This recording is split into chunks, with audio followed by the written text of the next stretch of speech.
오늘은 정직한 삶, 이런 주제로 하나님의 말씀을 선포하겠습니다. 오늘 본문 1절 말씀을 보면 속이는 저울은 여호와께서 미워하신다라고 이렇게 말씀하고 있죠. 저울은 이제 무게를 다는 기구가 됩니다. 상인들이 상거래를 할 때에 만약에 어떤 물건을 파는 사람이 있으면 그 무게를 달고 무게에 합당한 돈을 이렇게 이제 지불을 해야 되겠죠. 오늘 여기서 속이는 거울이라 하는 것은 상거래에 있어서 부도덕한 것을, 속이는 것을 이제 의미하죠. 물건 무게가 많이 나가는데 또 적게 나간다고 하고, 적게 나가는데 또 많이 나간다고 속이는 것을 이제 의미합니다. 하나님의 율법의 말씀에서는 이처럼 법정에서 거짓 증언을 하거나 또는 저울을 속이는 것을 엄격하게 금하고 있습니다. 레위기 19장 35절 이하의 말씀을 보면 무게나 양을 잴 때에 불의를 행하지 말고 공평한 저울과 공평한 추를 사용하라. 또 신명기 25장 13절 이하의 말씀에서 보면 주머니에 추를, 저울의 추를 2개를 가지지 말라, 이렇게 말씀하고 있습니다. 눈속임을 할 가능성이 많기 때문에 그렇습니다. 하나님께서는 주의 백성들이 정직하지 못하고 불의를 행하는 것을 미워하십니다. 신명기 말씀 방금 소개한 이 말씀 뒤에는 이런 행위를 가증히 여기신다고 말씀하죠. 가증히 여기신다는 것은 여러분 무엇입니까? 극도로 싫어하신다는 겁니다. 아예 하나님이 우리의 기도나 예배 자체를 거부하시고 교제하는 것 자체를 거부하신다고 이렇게 말씀을 하고 있습니다. 이처럼 여러분 정직하지 못한 것은 심각한 일이죠. 오늘 제가 전하고자 하는 주제가 바로 정직입니다. 지금 우리나라는 우리나라에서 일어나고 있는 일, 또 그 근원, 그리고 정직에 있어서 성도들은 과연 무엇을 돌봐야 하는지, 이것에 대해서 제가 말씀을 전거하려고 합니다. 아마 저와 여러분들이 똑같을 줄 믿습니다만은 온통 대통령과 그 실세를 향한 분노로 가득 차 있습니다.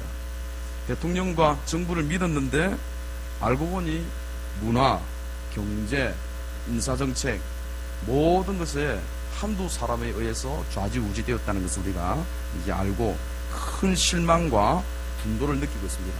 전 세계가 여러분 주목하면서 매스컴에서 보도되는 것을 통해서 우리나라가 큰 부끄러움을 지금 당하고 있습니다. 연일 보도되는 언론의 뉴스, 또 대통령의 사과, 검찰 조사, 이 위기를 극복하기 위한 각 정당들의 대책과 요구를 보면서 실제로 우리가 여러분 안타까워하고 있는 것은 여러분 무엇이죠? 분노는 무엇입니까? 아직도 국민들을 속이고 있다는 겁니다. 어느 누구 하나 내 잘못이라고 정말 입으로는 말한 것 같은데 솔직하게 고백을 하지 않습니다. 인터넷 보면 매일매일 연루된 이런 각종 기사들이 계속 연일에 쏟아지고 있는데 어느 것이 사실인지, 앞으로 우리나라의 미래가 어떻게 될 것인지 심히 염려가 되지 않을 수가 없습니다. 이번 일과 관련된 대통령과 그 주변 사람들에 대해서 우리가 분노하는 것도 필요하지만은 또 행동을 하기 이전에 하나님의 자녀인 저와 여러분 안에 있는 어두움, 정직하지 못한 부분을 볼 수 있어야 됩니다. 거짓말을 내뱉는 것, 거짓된 행동은 우리 안에 아주 치명적인 악성 바이러스와 같습니다. 이 여러분 악성 바이러스는 진리의 말씀으로, 말씀의 백신으로 반드시 매일매일 차단을 하고 고쳐야 됩니다. 권력의 자리에 있는 자들을 보십시오. 처음부터 그 사람들 부정부패한 사람들 아닙니다. 학교 다닐 때 수석을 했고요. 똑똑하고 진짜 자기 가문을 일으킬 그런 기대를 한 몸에 받았던 자들입니다. 그들 안에 여러분 조그마한 거짓된 것이 있는데 권력의 자리에 여러분 오르니까 어떻게 됩니까? 바로 부정부패와 결탁해서 엄청난 일을 하게 된다는 겁니다. 이것이 오늘날 저와 여러분에게 무엇을 말하고 있죠? 우리도 그런 자리에 가고 큰 권세를 얻으면 그들과 다를 바가 없을 가능성이 굉장히 크다는 겁니다. 그러므로 지금 우리에게 필요한 것은 거짓된 말과 이런 어둠의 일들을 지금부터 철저하게 몰아내고 제거를 해야 됩니다. 여러분, 거짓 또 정직, 이 두 가지는 크게 대립을 하는 가치관이죠. 정직은 무엇입니까?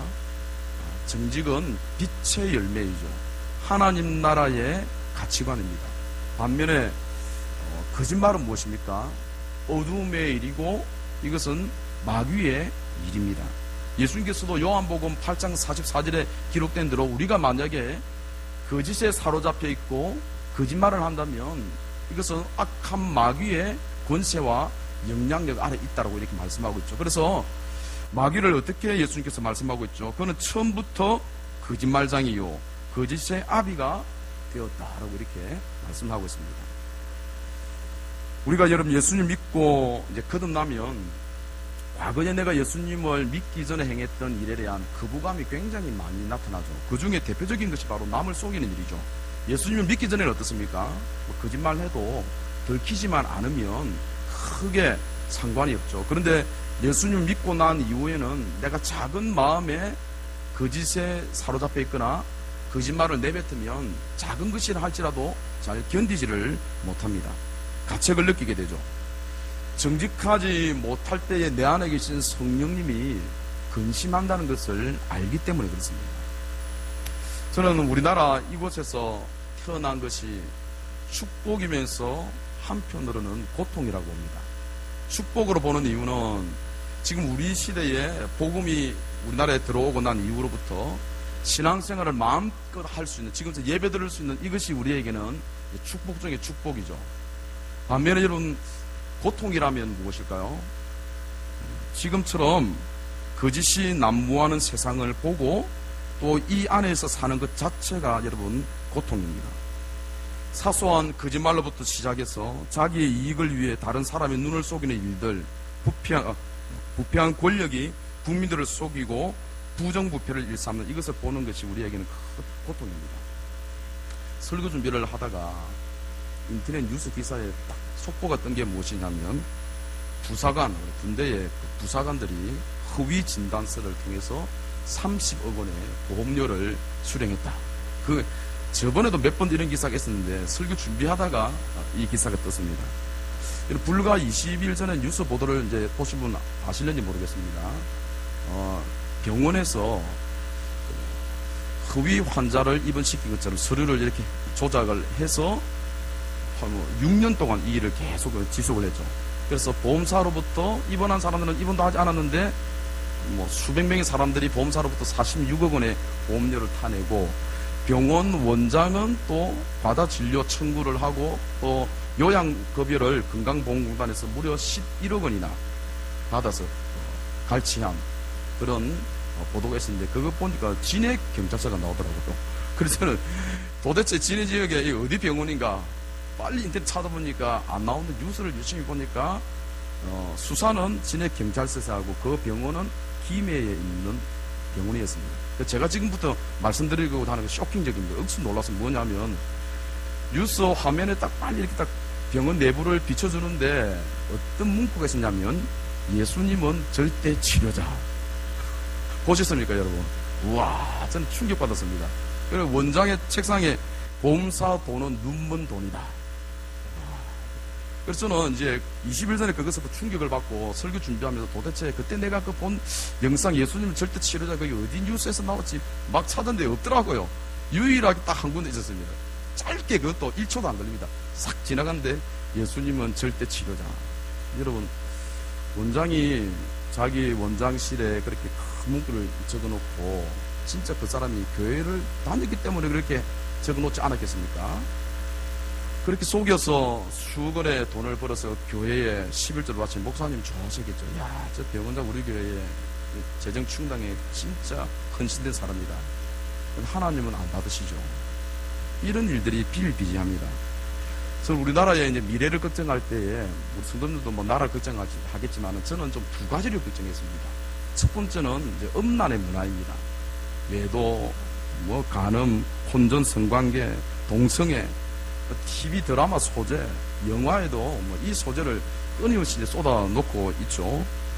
음란과 방탕에 자신의 육체와 정신을 내어주면 정상적인 생활이 잘 되지 않습니다. 그럼에도 불구하고 우리나라 사람들은 음란의 늪에서 좀처럼 헤어나오지 못하고 있습니다. 또 한 가지 음란과 더불어 제가 염려를 많이 한 것이 무엇이냐면 거짓입니다. 거짓된 행동이나 사상을 말하고 있죠. 거짓의 해악을 잘 알기 때문에 초등학교 입학 제가 과거에 아련한 추억을 한 이렇게 40년 전 추억을 떠올려보니까 1학년 입학에서 제일 많이 교훈으로 가르친 것이 무엇이냐면 정직해야 된다. 그럼에도 불구하고 그렇게 어릴 때부터 배웠음에도 불구하고 거짓을 버리고 정직한 쪽으로 생활하는 것이 잘 개선이 되지 않더라고요. 그렇죠. 여러분, 거짓말은 자신만을 생각하는 이기적인 생각에서 비롯되지만 파장은 걷잡을 수가 없습니다. 나의 유익을 위해서 내가 거짓말을 하고 거짓된 행동을 하지만 그 피해는 고스란히 누가 입게 되죠? 자기 자신, 이웃이 그 피해를 입게 됩니다. 그동안 이 자리에 계신 우리 저를 비롯한 성도님들이 자라면서 우리가 무엇을 많이 보아왔죠? 주변에서 행해지는 거짓을 너무나 많이 눈으로 목도했습니다. 학교에서 큰닝, 또 위정, 사기, 상인들의 눈속임, 이런 것들을 보면서 자란 저는 어른들에 대해서 좀 어르신들을 좀 오해하지 마시고 저는 어떤 생각했냐면 어른들은 다 거짓말쟁이인가 보다. 또 이런 의식이 좀 많이 저에게 있었습니다. 다른 사람의 눈을 의식하면서 아주 쥐도새도 모르게 거짓말을 하는 사람들이 있는가 하면 아주 뻔뻔하게 사기를 치는 사람들도 숱하게 보았습니다. 거짓말 중에 가장 자주 뉴스에 보도되는 것이 무엇이죠? 유통기한이 지난 식자재를 이용하는 거냐. 저는 볼 때마다 아니 사람의 입으로 들어가는 음식을 어떻게 저렇게 유통기간을 속이면서 저렇게 만들 수가 있을까 생각해도 잘 이해가 되지 않습니다. 또 여러분, 허위로 서류를 작성하여서 국가보조금 이렇게 횡령하는 이런 일들. 그런데 여러분, 이런 일들이 뉴스에 보도될 때 연령대가 몇 살 때 연령대가 제일 많이 행하는 줄 아십니까? 바로 저 연령대입니다. 40대 후반부터 50대 중후반까지 부모님이 그런 것을 행하는 것을 본 자녀 세대가 똑같이 그대로 하고 있다는 것이 너무나 저는 안타깝습니다. 우리가 정상적인 여러분 신앙생활을 했다면 만약에 우리가 그렇게 살았어도 안 되겠지만 그렇게 하면 두 다리 뻗고 잠을 편히 잘 수가 없습니다. 그러나 거짓된 말과 행동을 아무렇지도 않게 하는 자들은 여러분 어떻습니까? 들키지만 않으면 그만이라고 판단합니다. 이 거짓에 대한 성경의 가르침은 여러분 무엇이죠? 진실함이 빛의 열매이고 사도 바울은 거짓은 반드시 버려야 한다라고 이렇게 말씀합니다. 에베소서 4장 25절에 보면 그런즉 거짓을 버리고 이렇게 말씀하죠. 또 이런 야고보는 거짓이 세상으로부터 온 것이다. 즉 마귀로부터 온 것이다. 이렇게 말씀하면서 하나님이 우리에게 주신 지혜는 정직한 것이다. 그래서 야고보서 3장 17절에 보면 오직 위로부터 난 지혜는 이렇게 시작하면서 첫째는 성결하고 제일 마지막에 거짓이 없나니라고 이렇게 말씀하고 있습니다. 성경은 이렇게 거짓을 어두움의 일이라고 말씀하고 버려야 한다고 하지만 우리는 여러분 어떻는지요? 진리를 거스르는 이 시대에 살고 있는 우리 정말 큰 고통이 아닐 수가 없습니다. TV 뉴스나 이제 신문 사회면을 보면서 예전에 제가 한 말씀드렸죠. 제일 많이 저희 입에서 나도 모르게 튀어나오는 말이 우리나라의 도둑놈들은 어떻게 저렇게 많냐 이겁니다. 예수님께서 헤롯 성전에서